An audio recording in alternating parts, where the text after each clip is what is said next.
So at this point here, I'm working with my home base, which is right here again. And last video, I went down and I worked some of this. I started to kind of clarify this. So I spider webbed myself in that direction. Spider webbing meaning doing stuff like that. What I'm gonna do now is I'm gonna walk up here. So before I just kind of roughed this in, and then I did another layer where I was just committing to where everything lived in terms of location, its size. And now I can go in and I can really commit to this shape and study the value structure of the shape and just put the appropriate value structure there. So if you look here, there's a shadow right here from the piece above it. So I want to make sure I put that in. I feel like my clothes have kind of settled a little bit and moved slightly, but it is what it is. You have to kind of live with it. And then there's this kind of light shape here, and then there's a shadow here. So I want to make sure I put all that stuff in. So I'll work here, and I'll work here, and I'll kind of work my way up. I'll probably spend most of this time in this area here. I could do this at the very end, and then I might go in this direction afterwards. But for now, I'm just going to focus here. And another little trick that I always recommend to my students to do is, if you have trouble focusing in one area because you just can't stop looking at everything else and jumping here and jumping there and jumping here and jumping there and just focus, then cover it with something. Get a big sheet of paper, tape it onto the tape that you have here, and just cover this whole section so you can just hyper focus on one area. That's helpful. Actually, sometimes I have half, if not almost all of my students do that because everyone is trying to look at something else. But if you look at the clarity down here, the hard edges and some of the value structure I have there, I'm going to try to mimic that in this area here.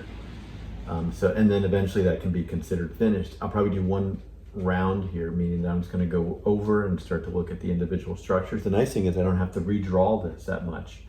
I might locate some areas. I'm like, oh, I got to move this. I have to move that. But for the most part, it's there.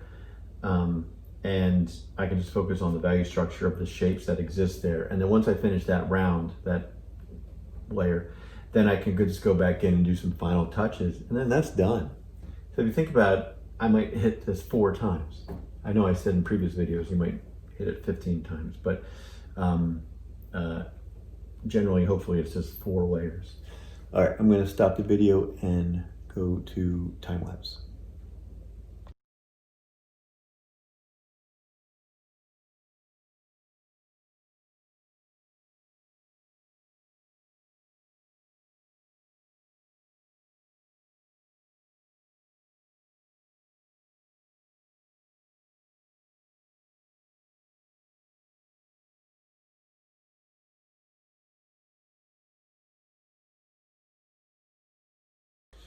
All right, so I just finished work in this area here, and right now, basically what I'm doing is I'm applying. I'm just going to zoom in a little bit more so you can kind of see what I'm talking about. If you saw before after, you could see that I'm starting to look at the value structure within this shape. So this shape looks like, I don't know, some kind of vegetable maybe, and it's a little darker here, gets a little lighter here, gets darker here, which one thing I didn't do was articulate this shape, meaning clarify that edge, so this pops out. I have to go back and do that. But I'm happy with how I resolved and see this little light area here, because the shadow kind of the shadow from here is casting on top of that part. And then after that, I moved up and also clarified my edge. And if you look closely, you can see light tone, middle tone, light tone, meaning the highlight, which isn't that light, but because it's this dark brown sweatshirt, but it's a highlight, and then the core shadow, which is that dark strip, and then underneath that is the reflected light. And the only way you can see the reflected light well is if there's a sharp edge and a dark value underneath of it, and it just so happens that there's one there, which works out perfectly. So you really get this suggestion of a fold. In this area here, it's complex. It isn't as easy to draw because there's a bunch of weird shapes kind of shoved together, and there's a couple sewing seams, and it gets complicated. So if you just stay as true as you possibly can to the shape, say, all right, this shape goes on an angle this way, and it transitions into a value here and ends to a dark value there. There's a hard edge there. There's a contrast between a number 3 and a number 2, you know, that kind of thing. And if you just stay true to all that, you'll get darn close to what you're trying to achieve. And you can kind of see I'm just walking my way over, and I started to work this shape now, and I'm starting to get into here. And I just noticed that the shape, I don't know if you can see this in the video, yeah, this dark shape here is much smaller than what I thought it was when I was roughing this in. And all that's going to change as you move yourself over in that area. So again, home base, I'm working my way out. I work my way out here. I'm going to go back to this area and then probably start to work on the letters of the main part, which aren't that difficult because I have the letters in. I just have to clean up the edges a bit. And then I can start to kind of go over into the area where I haven't touched really. Right here is an area that I might work on for half an hour and just clean up, tighten up, just so I can just be finished this section and move on. And if you notice, I was working in the video before, I was using my eraser pencil here, and I was doing my best to clean this up. You're only going to get a number like a 2 value there. That's your lightest, and that's fine. That's just what you have as your lightest value. But I was trying to create an edge here because the top of the sweatshirt was actually a lighter value, and I had to make it a lighter value because there's darker values within here. But I had to make sure that there was a lighter value behind it. And as long as you have a hard edge between the two, then it should come off. There should be a contrast enough for it to pop. I kind of lucked out in that area there because it's darker back there, and it worked out. The one thing I did want to show you real quickly before I move forward is, see this little area here? This is super dark. And once in a while I can get my compressed charcoal, and if it's the Faber-Castell compressed charcoal, it is rich velvety black. And what I like to do there, it's darker than the charcoal color pencils. They're not color pencils. It's darker than the charcoal pencils. And you'll notice that too. So if I fill this in, and I constantly fill this in, I call this my reservoir. I could go over here and use that area too. But say I need to add a little bit more of a value here. I can go into my reservoir. I'm just going to use this guy because it's already dirty. And I'm basically just adding value onto this guy. And then I'm going to add it right here. And it's just enough to make it a shade darker in that one area there. Maybe that's not the best example. Yeah, it's getting there. I don't know if it just shows up in the video though. I don't want to touch any of that because I'm very close to finish that. There's an area here that I can maybe just make a little darker there. I just don't want to make it too dark because I got to fade it out. And then after that, you can fade out the shadow or the dark value you put in just by going circles and whatnot. So again, I have to fix or finish this area here, and then this to me is considered complete. I can move on and just finish this area up over here, and then sooner or later you'll be done. I'm definitely over the halfway point here, and I will say that, I'm just going to back up a second. I will say that this does challenge your patience because you're going to look at a shape and not get it and try to get it and not get it, and it's frustrating.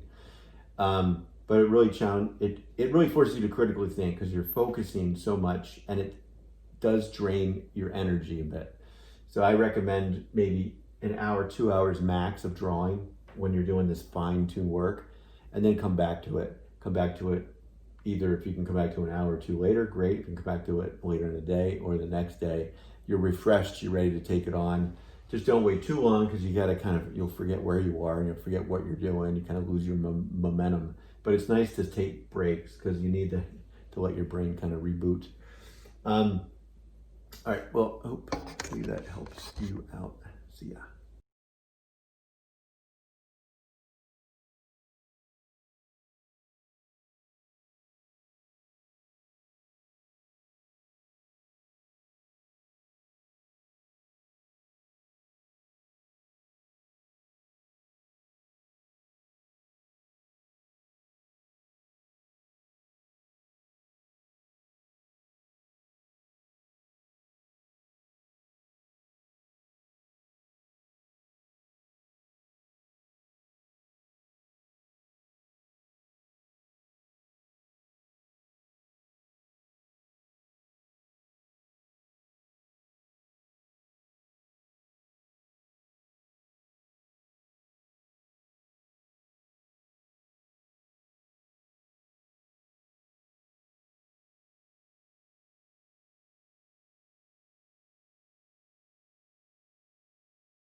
So at this point of drawing, I'm in stage 3, kind of working everything out. But if you saw in the time-lapse videos, I hyper-focused on sections, and I just kind of stayed put in one area for about an hour, hour and a half, and just kind of went from one shape to the shape that's next to it, to the shape that's next to it, to the shape that's next to it, and so forth. I burned out, and I didn't want to do it anymore, so I would step away for a couple hours, and I'd come back, and I'd work here, and then I'd work down here, and I'd work up here. So the last moment I worked was the text there, the main graphic. And since I finished that, I'm able to start to put in some of this stuff here, which is the hood of the sweatshirt, all of that. I can kind of figure out these shapes. So I quickly put the stuff in. It was fast and easy because they're bigger shapes. I could use my kneaded eraser and I could blend with my finger. It's not these small little tiny micro shapes of shadows and edges and all that stuff. That takes a lot of time to work it out. So that's why I'm saying you need to just focus on a certain area, commit an hour's worth of time for one section, and then kind of move around.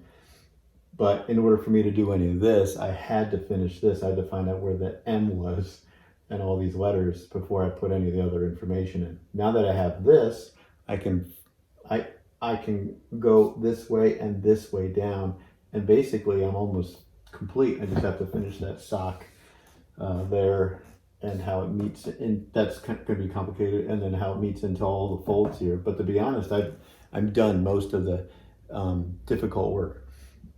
So what I want to do next is just kind of finish this to get a sense of what this is going to look like. And then I'm going to go back.